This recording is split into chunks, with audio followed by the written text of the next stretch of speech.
2010 is coming to a close, and with it, some of the biggest news stories of the year continue to develop. Dominating headlines in our region this year, a rash of law enforcement shootings. Spokane Police, Spokane County, and the Washington State Patrol were all involved in deadly shootings this year. Each had very different circumstances. One, though, struck a chord in our community.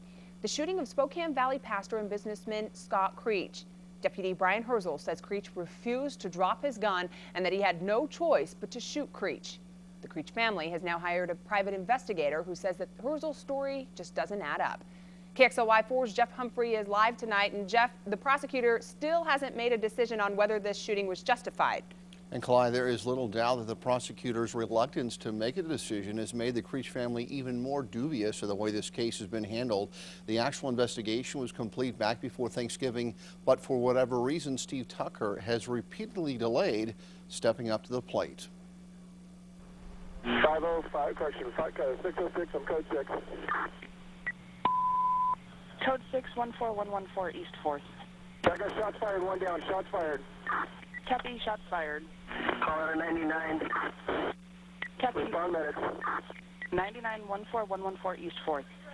Show units en route. There is little doubt that Deputy Brian Herzl called for medics in the seconds after he shot Scott Creach, but now his son Alan says the officers who got there first did nothing to help his father. We've interviewed the firefighters first on the scene, other than the officers.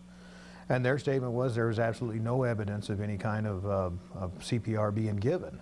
Deputies explain they didn't give Creach CPR because initially he still had a pulse. They say instead one of them put on surgical gloves to open Creach's airway.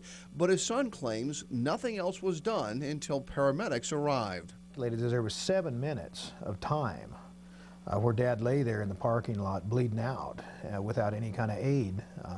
We have one eyewitness that says 3 officers stood around him and did absolutely nothing. The family now also rejects Herzl's claim that he used his baton to knock Creach to the ground in the hopes of avoiding using deadly force.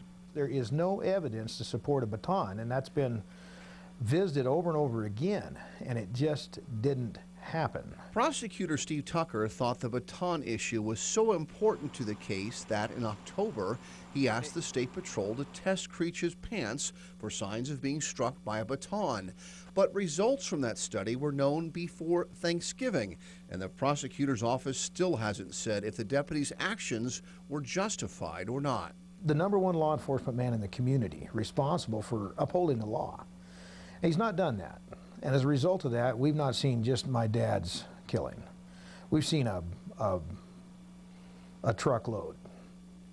Now, Sheriff Ozzie Knezovich says those other shootings, as well as the Creach incident, were justified, and he's provided us statistics that show deputies here in Spokane are assaulted at 3 times the national average. Reporting in the newsroom, Jeff Humphrey, KXLY4.